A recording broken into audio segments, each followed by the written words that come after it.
Good morning, everybody.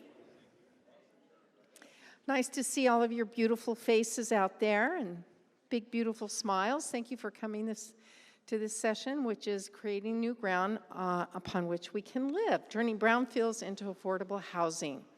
And my name is Cheryl Gonzalez. I'm with the Center for Creative Land Recycling. And I'm very happy to bring to you a session that is more regional rather than California-centric as it relates to affordable housing. So today we have Dan Coxworth. Dan, you want to raise your hand? He's from Cochise County, Arizona. We have Beth Dunning, and Beth is with Nevada Rural Housing Authority. And we have Ellen Morris. Ellen? She's with the Eden Housing of California. And we're really excited to have you all hear these three speakers talk about their perspective of affordable housing as it relates to their respective states. So again, this is more regional, Region 9. We tried to get somebody from Hawaii, but it did not work out. And I'm very pleased to present to you Doris Nguyen. She's with California Department of Toxic Substances Control, and she will be our moderator. So Doris, you want to take it from here? Thank you, Cheryl. Welcome, everyone, and thank you so much for coming to today's panel. So today I'm going to provide an introduction with affordable housing trends and statistics. Then we're going to move on to the case studies from Arizona, Nevada, and California, and then we will end with questions and answers. And a summary by Jim Bergdahl. So again, my name is Doris Nguyen. I'm with the California Department of Toxic Substances Control in the Office of Brownfields. I work in particular on the ECRG grant, if you are interested in that. So I'm going to set the stage today with housing trends and statistics on brownfields.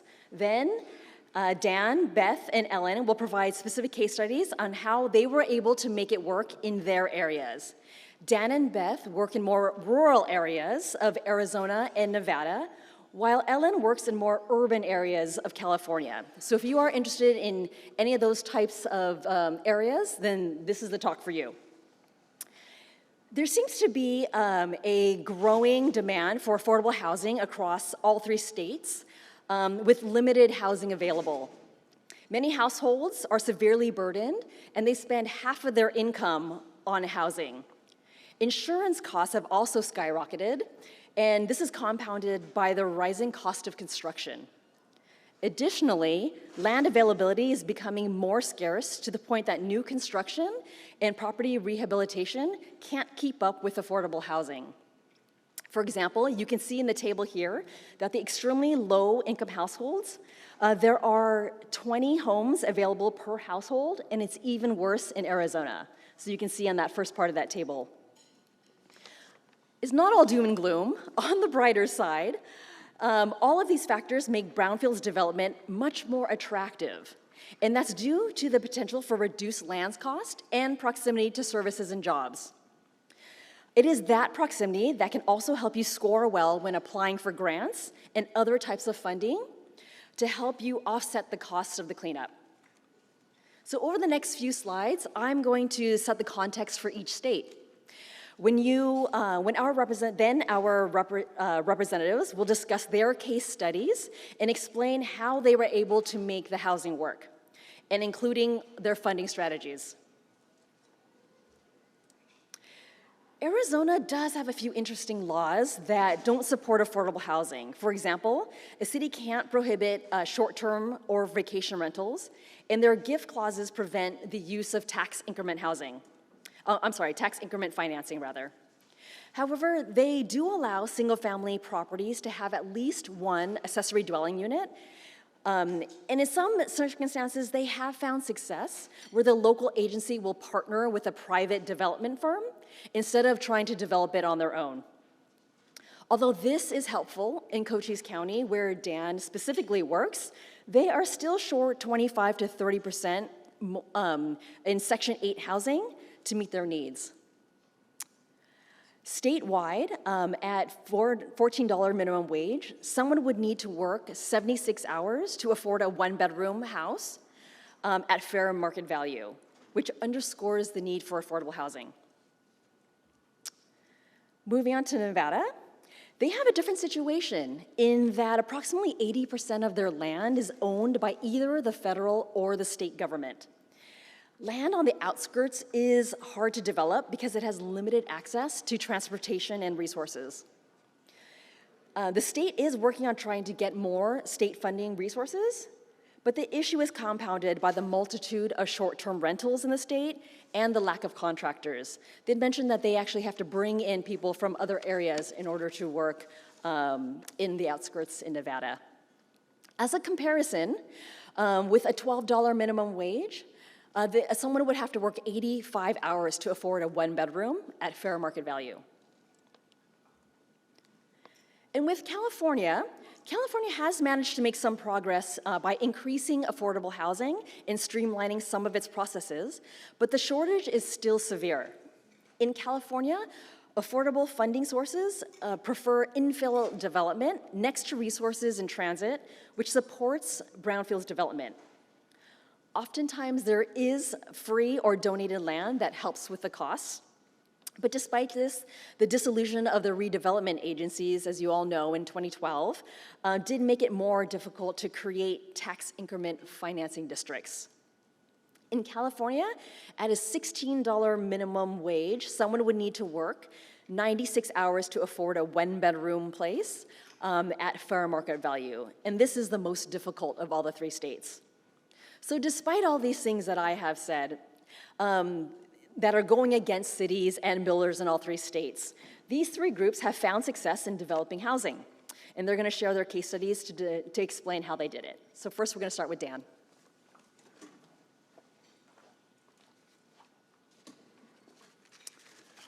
Hello, everyone. I'm Dan Coxworth. I'm the Director of Development Services for Cochise County.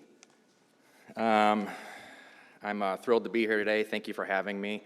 And I'm excited to share how Cochise County has leveraged our EPA Brownfields assessment grant to support essential housing initiatives in Bisbee, which is the county seat of Cochise County. It's always good to start out with a map. Cochise County is located in the southeast corner of Arizona. We have New Mexico to the east and Mexico to the south. The county is large, over 6,000 square miles. We probably have more cows than people in Cochise County, but the people we do have, about 60% of them live in urban areas in one of our 7 incorporated communities. Historically, our economy was rooted in mining, but today we have more agriculture, ranching, tourism, federal jobs, a lot of Border Patrol, Customs. There's a large Army base, Fort Huachuca, located in Sierra Vista, so we have a lot of federal jobs. And also, trade with Mexico is one of the few pillars of our economic growth in rural Arizona. In Cochise County, notably, about 40% of our land is privately owned, which is more than other Arizona counties, and this is largely because we do not have an Indian reservation in Cochise County. Housing is a concern in Cochise County, not just affordable housing, but quality affordable housing.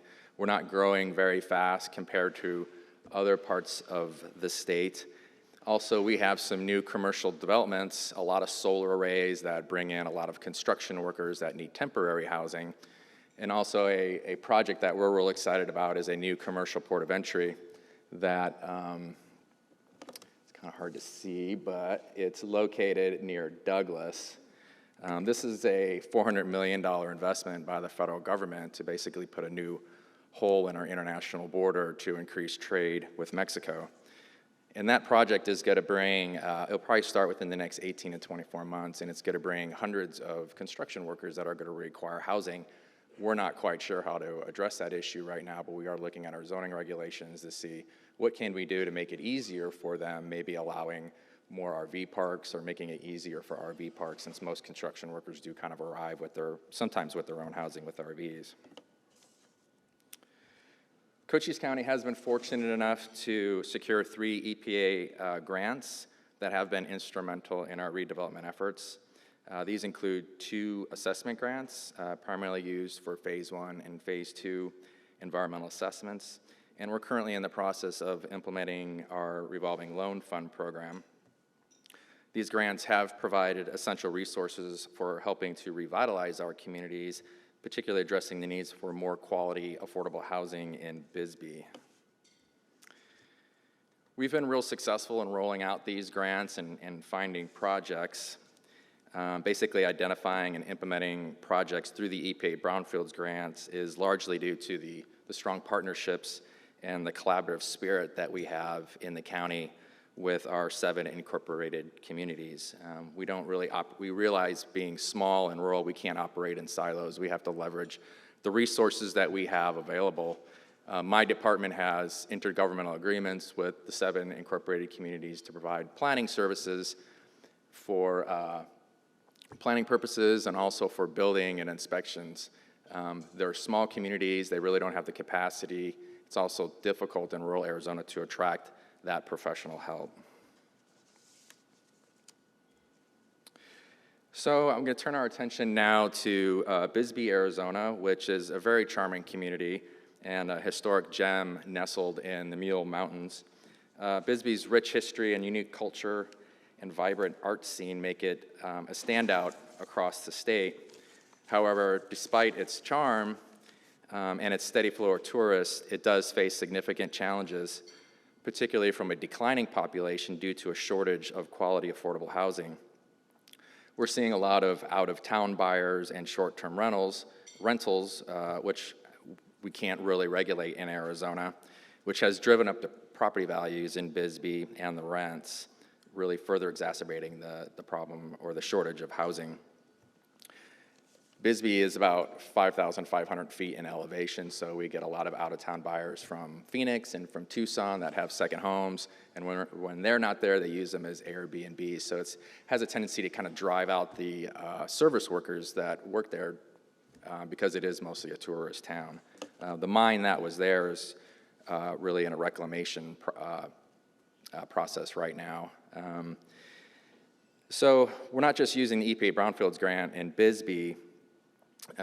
We also are looking at workforce housing, renovating and selling homes at a 20% discount for essential workers, and this has to be done through a nonprofit. We're looking at overlay zones, designating areas for lot splitting to lower the construction cost. The City of Bisbee and Cochise County each receive an allocation of CDBG, Community Development Block Grant funds, and we have used that for emergency home repair programs that we've already used our CDBG money, but now we're moving and asking for money from Arizona Department of Housing. And this program has been very successful so far and very popular. We have way more demand than we have resources available. For those of vacant and abandoned homes that are in Bisbee, because it is an old mining community with an old housing stock, the City of Bisbee is looking at implementing fines for property neglect.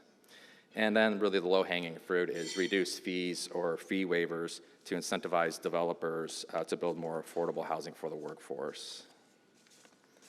I'm going to talk about the next project I'm going to talk about, or the first project, is the old Bisbee High School, which is located right there. And you can see that this is a fairly predominant location in historic old Bisbee. I'm going to be talking about 2 projects in Bisbee where we did utilize the EPA Brownfields assessment grant to encourage redevelopment and bring some of those housing units to market. The old Bisbee High School, this is a property that was owned by the county since 1959, and the county really hadn't done much with the property since 1959. We just had a couple of county departments there. The county wanted to reduce its footprint and sell this property. It was also a very expensive property to maintain. So in preparation for the sale, we did use the Brownfields assessment grant to conduct a regulated building materials survey, which obviously revealed the presence of asbestos in the building. This survey was critical because more than likely a new buyer of the property would be required to have it in order to secure financing through a bank. Besides being a beautiful building, what is most interesting about the property is that all 3 floors, or 4 floors if you count the basement, are accessible to the street level. So you can see the street kind of runs up, and if you're on the top floor, the 3rd floor of that building, toward the top of that hill, you can actually access the street. So somebody told me that the building was in the Guinness Book of World Records. I was fact-checking myself. I didn't find it in there, but nonetheless, it is a pretty interesting building. So this building does present a unique opportunity to add more housing units to the market, especially given the scarcity of developable land in the historic district. While the county didn't clean up the property, we now have the revolving loan fund program, which the developer that bought the property from us is interested in using. What I kind of find interesting is if they utilize the revolving loan fund program, they will have to use the building as collateral. And keep in mind, the county owned this building, and all we wanted to do is get rid of it. And if they use the building as collateral and they default on the loan, quite possible Cochise County might own this building again. And so it'll make for a really interesting conversation I have with my boss, the county administrator, as to why do we now own this building again after we worked so hard to get rid of it. But with that said, we didn't want to just sell the property to the highest bidder on the courthouse steps, as they say. Given the building's prominent location, residents in the area, particularly neighborhood, were very concerned about its future use. And to ensure that the community was heard, we held an open house to gather input and discuss potential redevelopment options. The county did also go through the process of rezoning the property to allow for multifamily residential housing. The Planning and Zoning Commission for the city of Bisbee actually initially denied it. We did eventually get it to Bisbee City Council, and they did pass the rezoning. However, it wasn't unanimous, and I really can't tell you why, except for maybe they had some issues with the county, since the county hadn't really maintained the building in so many years. So rather than selling the property to the highest bidder, we did issue a request for proposals with specific evaluation criteria, prioritizing redevelopment that aligned with the community's needs. In this case, it was more housing. We ultimately sold the building for its appraised value at $900,000, and I realize that's not a lot of money, but it is a large building and does require a lot of work. And the new owner of the building is working towards providing 36 market rate apartments in Old Bisbee. The next project I'd like to talk about is the Hillcrest Apartments. This is also located in Bisbee. It's another key historic property, originally built in 1901 as a hospital by the mining company. This used to be a mining town. This building is basically concrete. The entire structure is concrete.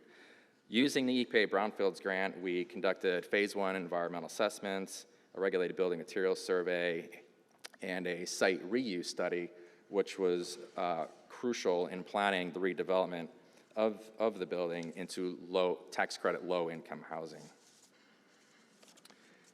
Thanks to the efforts and from the grant, the city was able to secure additional EPA money, grant fund money, for cleanup of $500,000 to really bring this project closer to fruition. The tax credit developer that's interested in this property is from Tucson, and they were not successful in obtaining that tax credit last year, but we're hopeful that they obtain it next year. But for the most part, this project is ready to go.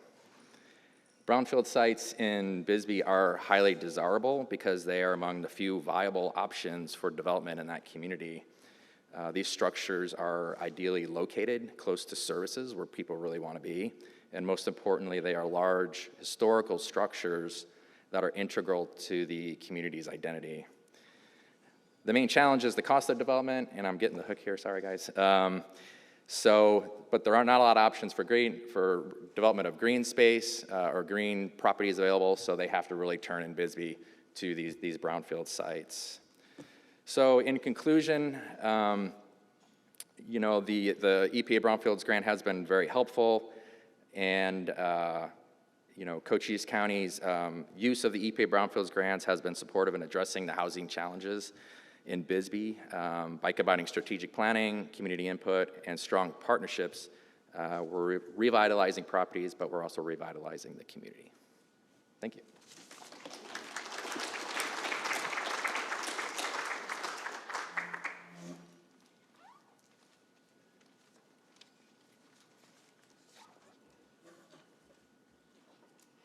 Good morning, and my name is Beth Dunning. I'm the Director of Community Development for Nevada Rural Housing.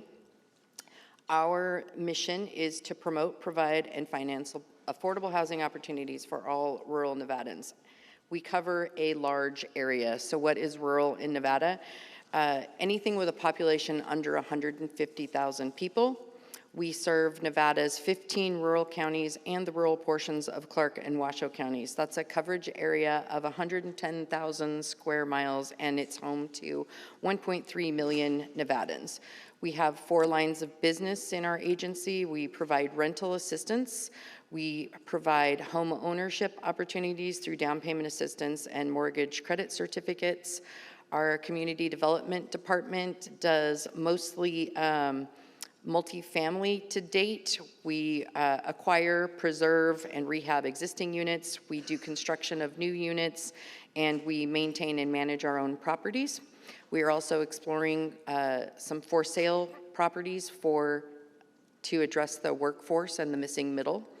And we also have a weatherization and home repair section. So what are our challenges? They're probably the same as just about everybody else. Our typical funding sources are through the 9% LIHTC program. We are often seeking additional funding through housing trust funds, home funds, affordable housing program funds. We have the option in many cases to add project-based vouchers, which makes the property rents more affordable to those of low income, and it also enhances the operations of the property, bringing in higher rents without affecting the rent charged to our residents. And Brownfields has become an additional source in our financial toolkit. So with LIHTC, it's distributed via population. So with about 3.2 million people in the state of Nevada and only 1.3 million in the rural areas, the divide is tough. The state of Nevada received $8.8 million in 2024 for the 9% program. The other counties set aside, which covers those 15 rural counties, only received $750,000 in credits, and the USDA set aside, which is another one, rural development, which is another program that we can access, another set aside, is $670,000. So that's only enough for 1 to 2 smaller projects of maybe 20 to 50 units, depending on what you're doing with the property. We struggle with available contractors. It's tough in these small rural areas to find contractors that have the capacity to do a larger project. And we're quite a ways from the urban areas. Ely, which is one of the projects that I will talk about, is 5 hours from Reno and probably 4 to 5 hours from Las Vegas. So it's tough to get supplies in some of those areas also. Davis-Bacon wages are tough on those small contractors. They often don't have the capacity with their in-house staff to deal with some of those wage restrictions. There's also availability of affordable land. We're constantly partnering with our smaller local communities to try and find land that they aren't using, that they'll donate to us, because that is a huge factor in the cost of the project if we can get land donated and don't have to pay for it. But sometimes those are the undesirable properties, and that's where Brownfields has become a huge tool for us. So Bristlecone Apartments is my first case study. We completed this project in 2021. This is in Ely, Nevada. It's a population of about 4,000 people. We have 68 units there. We acquired these from another owner, and this is in an effort to preserve affordable housing in this area. So it has rental assistance through USDA Rural Development, and we're serving at or below 50% AMI. I'm showing our capital stack here. It was a total of $10,765,000, and there was an additional $200,000 in Brownfields funding that was not included in that $10 million. It's kind of a benefit for us to be able to work with our Nevada Division of Environmental Protection, with them having their own contractors that they have to use for the grant program. The grant funds never hit the project, so it's not something that has to be loaned in that adds to the funds on the project. It all happens outside, which is kind of a benefit. So we worked with a consultant partner of ours, McGinley and Associates. They are the contractor for the Division of Environmental Protection. We were awarded $200,000 over 2 years and 2 phases of work to address a phase 1 and the phase 2 testing, and to also do the abatement services. So this is a look at the property. We had asbestos in vinyl sheet flooring and acoustical ceiling texture and mastic behind the wall paneling. These properties were just sort of old and dark, and you can see they had some baseboard heating. This is what the apartments looked like before. Afterwards, we were able to update them. We enclosed the paneling by just putting drywall over the top. We added 4 fully accessible units, full ADAs, and 2 that had hearing and visual impaired amenities.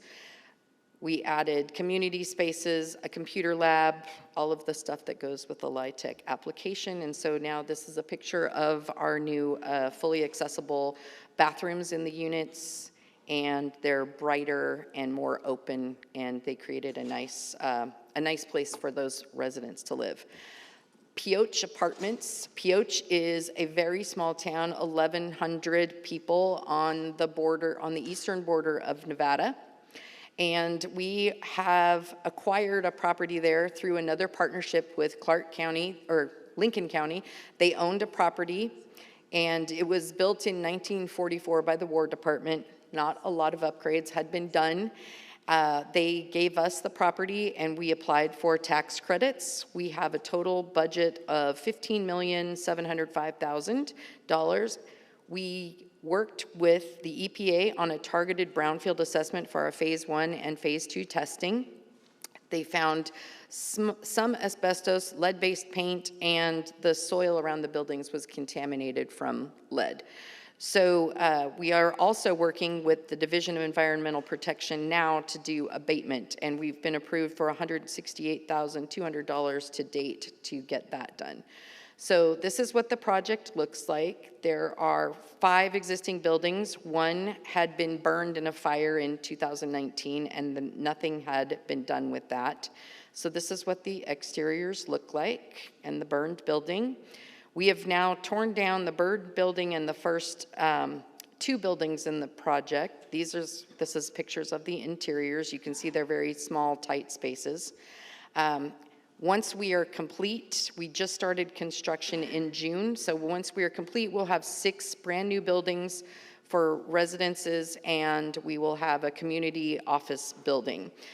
So they'll be going from 14 available units to 32 units in this small town, with a dog park, half-court basketball, and some other amenities, owner-paid utilities, and we're adding a solar feature to that. And this is what our plans are kind of looking like. There's a lot of partnerships in our state because we have limited capacity in these smaller areas. So often the county's economic development groups will work together to come up with grant funds. So we're working with Pershing County. They are part of an EPA Brownfields grant, and they are facilitating a phase 1 and phase 2 on a piece of property that the city of Lovelock is considering donating to us for 22 units in Lovelock. We are working with the Northern Nevada Development Authority. That's a group of 5 counties, I believe, and some tribes that are, they have another assessment grant. They're doing a phase 1 and phase 2 testing on a property that we're getting ready to rehab. We've been awarded tax credits for that, and we're also doing phase 1 testing on other properties that we would like to submit grants for in the next, or submit for tax credits in the next tax credit round. So there's a lot of partnerships, a lot of collaboration in order to get things done. So these are some of the sites we're looking at. Lovelocks is an old city yard. There may be some contamination because there was some vehicle maintenance done there. And the others are just older properties that maybe have not been rehabbed in some time. And that's my presentation. Thank you.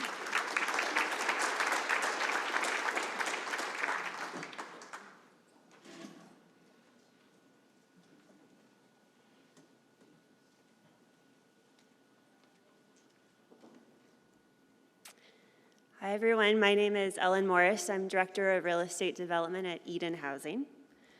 Eden's mission is to create and sustain high-quality, affordable housing communities that advance equity and opportunity for all. If you're not familiar with Eden, we're one of California's oldest and most experienced nonprofit affordable housing developers.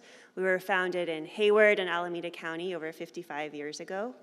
We currently have over 170 properties in our portfolio in 15 counties and 50 cities in California. This represents over 11,000 homes for over 25,000 low-income residents. We're a full-service affordable housing provider. We do both real estate development, which is what I do, in-house property management, and in-house resident services. We currently have 14 projects under construction with over 1,300 homes that will soon enter the California housing market and provide homes for low-income residents. So Doris touched on this, and a lot of you in here are from California and are no stranger to the fact that we're in a deep housing crisis here in the state. A lot of this is owed to the widening income inequality that we're seeing across the state in every county and every city. Nearly a quarter of California's wage earners fall below the poverty line when you factor in cost of living. And California has chronically underproduced new housing, leading to a shortage of housing, particularly for those with the lowest incomes. The good news is that the state and our cities and counties have done quite a bit in the past 5 or so years to increase the supply of affordable housing. New construction starts on affordable housing have really ramped up in 2019, 2020. They're tapering off due to some shortages. But all of this housing activity is owed to our voters, to voter-approved bonds at the city, county, and state levels that have initiated billions of dollars of loans for our affordable housing projects.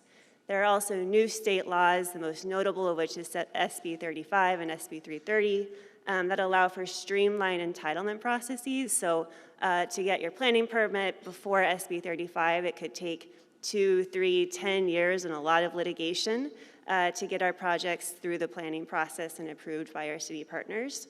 Now that process can be as quick as 90 days with a lot more certainty and predictability in the process. The other thing that's unique about California compared to Arizona or Nevada is that our funding sources, we have a lot of them, and they also incentivize dense infill development. So they prioritize projects that have proximity to high-quality transit, to grocery stores, to schools. California also has its own cap-and-trade fund that funds projects that can prioritize demonstrated reductions in greenhouse gas emissions. There also in California is the Surplus Lands Act, so public agencies like cities and public utilities are required to offer their surplus lands to affordable housing developers before they put them on the private market, which means we can get access to old bus stations, old manufactured gas sites, a lot of brownfield or other kinds of sites without paying for them, or at least without paying market price, which really helps to bring our total project costs down. These funding sources are highly competitive. A $500,000 NOFA can be oversubscribed 6 to 1. So projects like ours can go from completely infeasible sitting on a shelf to have to start construction in 6 months no matter what, which is why if you're a regulator or an environmental consultant in the room, you might have gotten a call from Eden or one of our peers saying, what is a VRAP? Why does my lender want one? What can I do? I need to start construction in 6 months. How do we make this happen?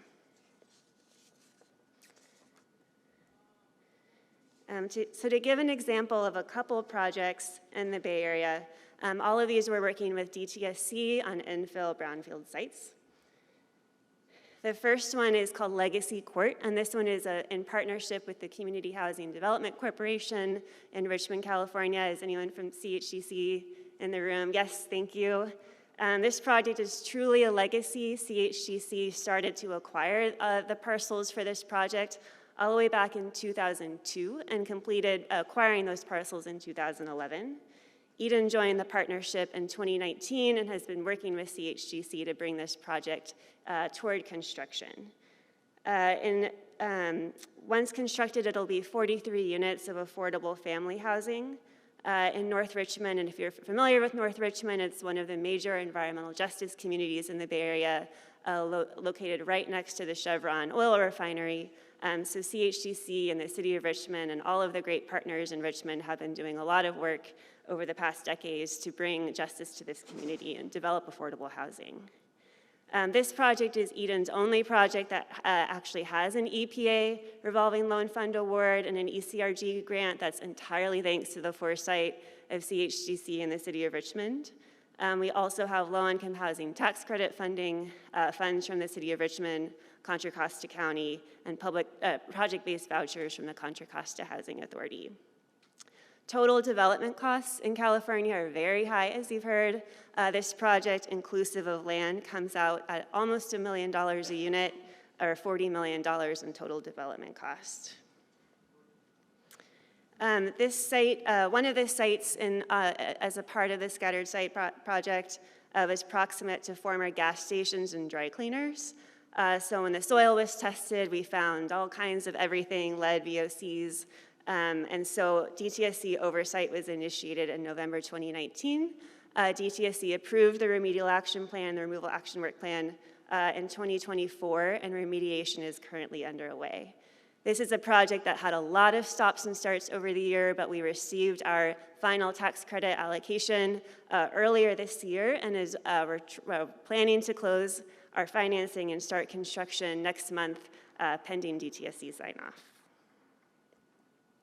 The next project is just over the Richmond-San Rafael Bridge, so pay your $7 toll and come with me to Marin County. Marin is one of the wealthiest counties in the Bay Area, and San Rafael is its largest city. This project is 63 units of affordable senior housing in partnership with the Vivalon Healthy Aging Campus. So it's affordable housing units for seniors over a senior center that offers classes, health clinics, all kinds of services for Marin County seniors. We didn't pay for the land. This was an inclusionary deal with BioMarin. But we also didn't receive any cleanup grants on this project. As I'll discuss on the next slide, it was already a remediated site. Other funding received for this project is a low-income housing tax credit, funding from the City of San Rafael, the Marin Community Foundation, Apple via the Housing Trust of Silicon Valley, and project-based vouchers from the Marin Housing Authority. Total development costs, since we didn't have to purchase the land, was about $775,000 a unit. So this project is on a former PG&E manufactured gas plant. The site had been previously remediated, so there was a DTSC land use covenant already in place. At the time that we were closing our construction financing, it was recommended that we either do additional soil gas data or install a VIM system. We opted to do both out of a level of extraordinary caution at the recommendation of our lenders, investors, and of DTSC. The project actually completed construction in December 2023 and was fully occupied in 2024. We're awaiting DTSC sign-off on the VIMs and a revision to the land use covenant that will allow us to close on our permanent financing. So just to summarize Eden's experience working on these brownfield sites, we're often working on really low VOC infill sites where remediation has already occurred and a land use covenant is in place, but we still have DTSC oversight or another regulator oversight, or a site with low to moderate amounts of lead. Our lenders and investors have become extremely cautious in the past few years, requiring our projects to enter into VRAPs or receive regulatory oversight. And we're often learning this a little bit late in the game. I know the recommendation is to come to you as early as possible, but sometimes we don't always know what's going to be required of us, and we're working on entering into these agreements 6 months out from the start of construction. Our projects must adhere to very strict funding and construction deadlines. If we don't close on our tax credits within 6 months, we could lose all of them. So we're working very quickly to try and get these RISD projects in place. And Eden is often putting our own funding at risk while we wait for regulatory approval to proceed. So even though we know ultimately it'll all work out, our lenders and investors are nervous that maybe we won't be able to occupy the building or start construction, and we say we will. So we'll put our own money in place, sort of to bridge the gap in case everything falls apart. So far it hasn't, but that's the world that we're in right now. With that, happy to answer questions about these projects, but thank you for the opportunity to speak.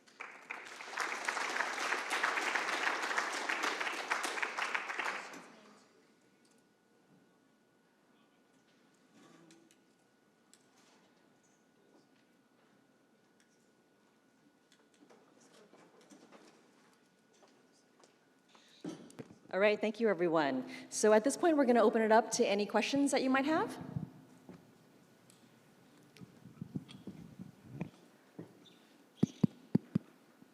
Oh, I have questions.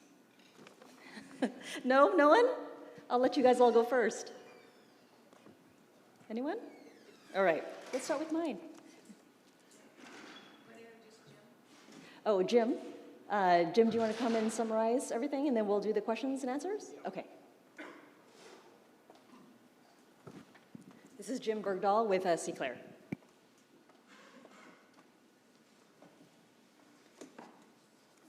Hello, I am another one of those people among you spread out who are with the Center for Creative Land Recycling, and I have the pleasure of working with Doris closely, primarily because my role primarily is to help Doris to coordinate and administer the State Department of Toxics' huge grant program, the Equitable Community Revitalization Grant, otherwise called ECRG, which we talked about.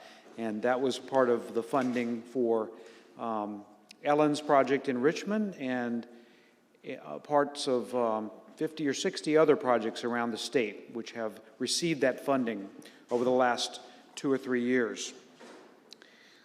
So as you can see, this is just a sampling of the types of affordable housing and market rate housing, in case of Dan, that are possible on brownfields. And there's so many benefits that can be provided by doing this and remediating and redeveloping properties, as most of you probably know. But we just wanted to point out this and gather together some examples from our other Region 9 states and see if we can learn anything from each other. And I'm going to try to give you some takeaways and lessons learned, and then follow-up suggestions. But these restored historic landmarks in Bisbee, for example, are really helping accentuate that sense of place and community. And in Nevada, these rehabbed motels are providing healthier environments, and other rehabbed apartment buildings that Beth does. It improves the health, and it also provides more better environments for these low-income families. So brownfields redevelopment takes time, so it can only really be part of the solution for housing. We have a huge housing crisis, but it's an important part. It's an important part, and more housing of all kinds will help with the shortage that we see, particularly in California and Nevada now. The Arizona examples were market rate, but they relieve some of the housing pressure in that town.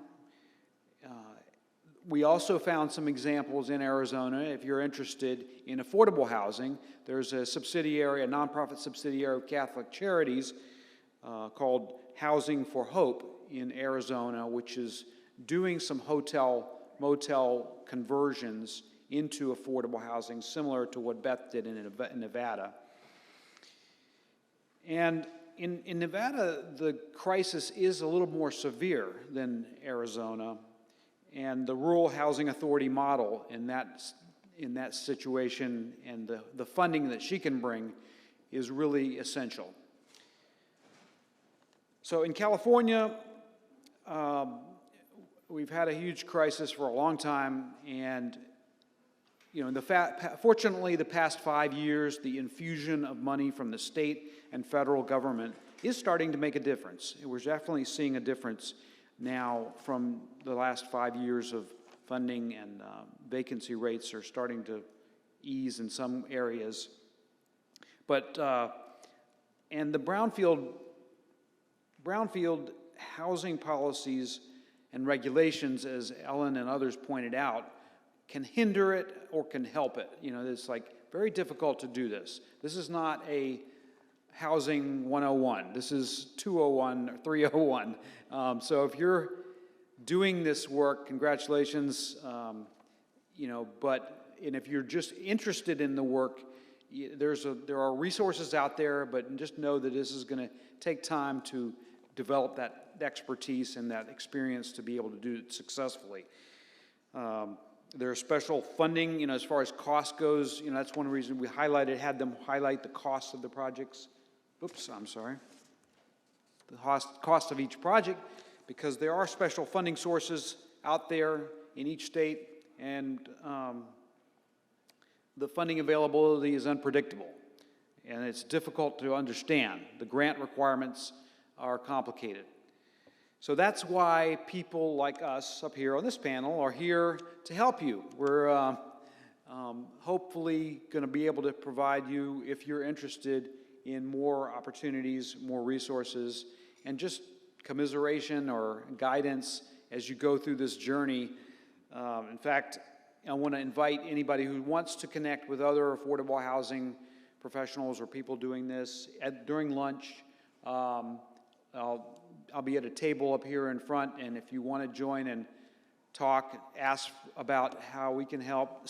The Center for Creative Land Recycling does have a grant from the EPA to provide technical assistance in Region 9 states, and so Cheryl and I help a little bit with that program. And so, but others, even when you have a local agency like Dan's Department of Development, they can be a resource for you. And of course, quasi-governmental agencies like housing authorities in Nevada and Beth are there, and the nonprofit developers are usually willing to help and lend a hand for people who are trying to get started on projects. So anyway, that's basically a summary. And so are there questions out there? It sounds like we covered. Oh, in the back. There's a microphone right here. Yeah, so we can hear you. Thank you. Sure. Yes, Rosie Onai, Tierras Advisors. So the progress that these 3 states have been making is amazing, but how do we maintain this inventory when there's so many affordable covenants that expire every year? And are there any incentives for those developers or property owners to maintain those covenants? Do any of you want to take that question? Doris? Beth? Maybe Ellen or... In Nevada, our mission is to preserve all of those properties. So every opportunity we get, we have been talking with a couple of property owners just recently that their property, the affordability period is expiring, and they are looking to sell those, and we are looking to acquire them. We're in talks with one company for 7 different properties across there's 6 northern properties and 1 very large property in Laughlin. We're also talking to some owners in Douglas County. So we're on the lookout to acquire those and bring them into our portfolio. We do not sell our properties, so once that affordability period expires, it probably doesn't ever expire because we set them up to go through the rehab process probably every 20 years, and then that's just going to keep extending it. So as long as we exist, those properties are going to maintain affordability. And I can share too what Eden is doing in California and what our state is doing to support us, which is there are funding pools for preservation, so for acquiring buildings that either don't have an affordable covenant at all or have an expiring covenant. And so there are a lot of developers, including Eden, who work with that program. Eden has also, our portfolio has grown a lot in the past 10 years, primarily because of our new construction, but also because we have acquired the housing portfolios of other nonprofits that have gone out of business. So we acquired a very large portfolio of 400 plus units in Vacaville. We acquired a portfolio around the Bay Area and down in San Diego. So there are nonprofits like Eden who are working to preserve that resource so it doesn't go out to the private market. One area where I think all affordable developers are struggling is on apartments that are occupied by low-income residents but maybe don't have an affordable covenant at all. We have dabbled in acquiring those. There ends up being a lot of regulatory challenges and funding challenges with doing that, but I think that our partners at the state are thinking about how to maybe address that need because there's just a lot of funding and challenges with that, but it's a really important way to preserve and add affordable housing to California. Did that answer your question? It did. It helped. Anybody else? Any other questions?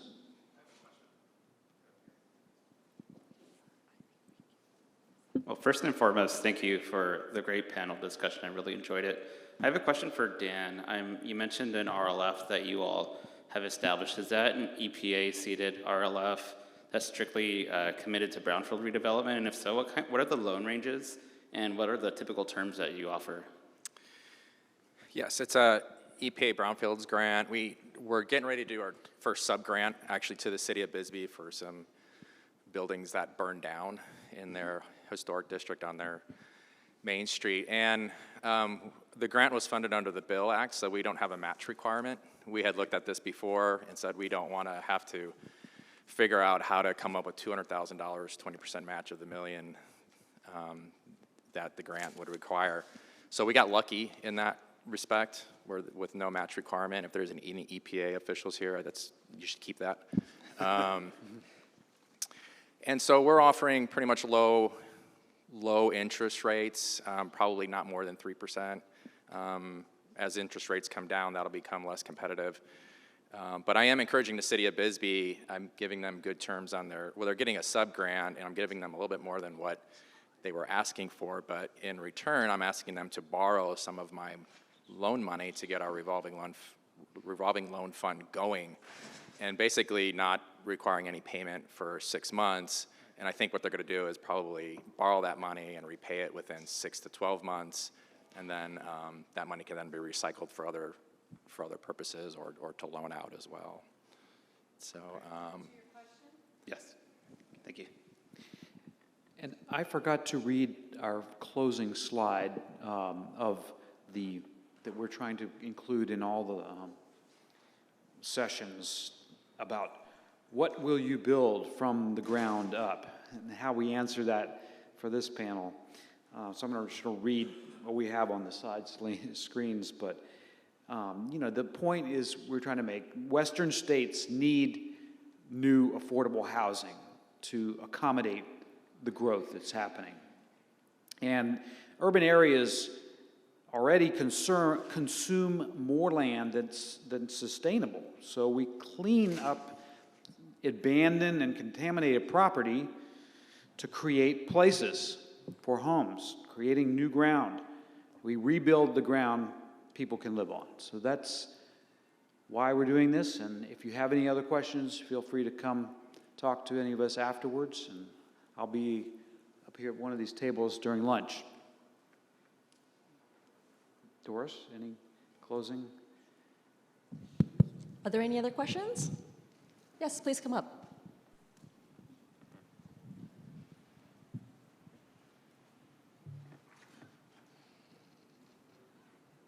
Hi, my name is Lena Mita, and I'm really excited to hear, I like to hear about the projects that included areas that also were rural. So I think my question is, especially in some communities, there's workforces that are being displaced, like for example, farm worker communities.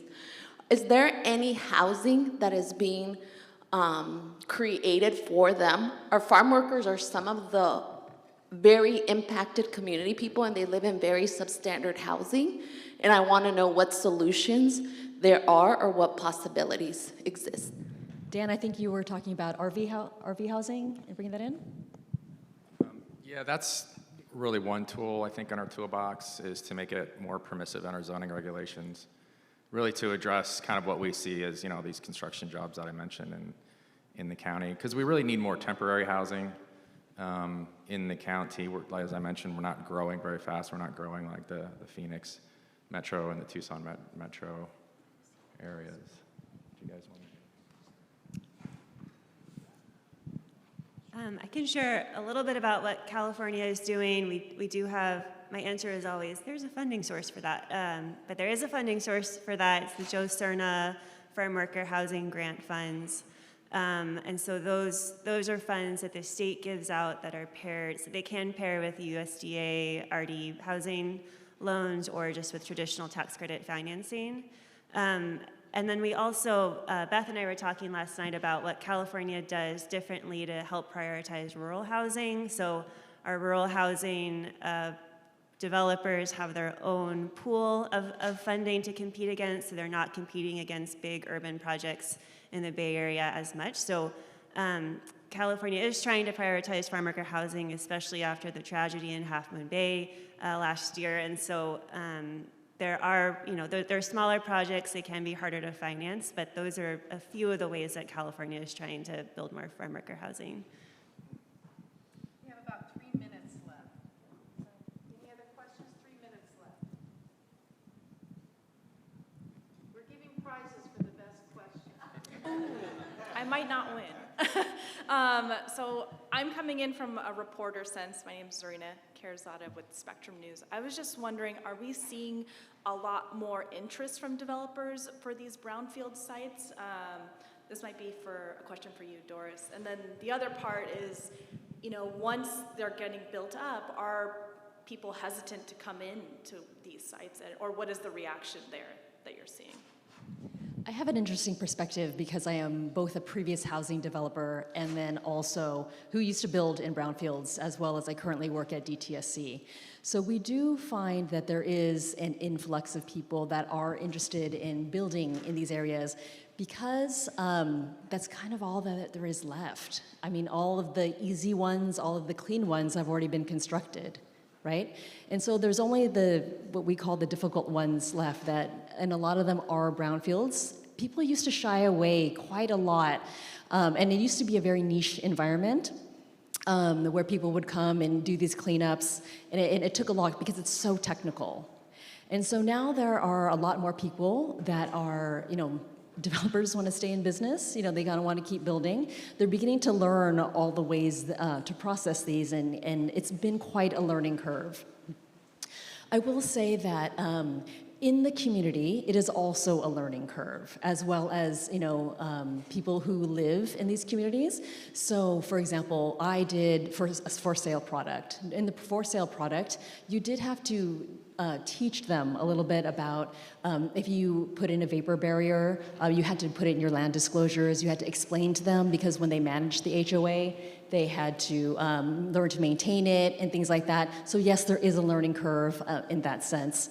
But people are beginning to accept it because if you want to live in a new home, sometimes that is what is being offered, particularly in more urban areas.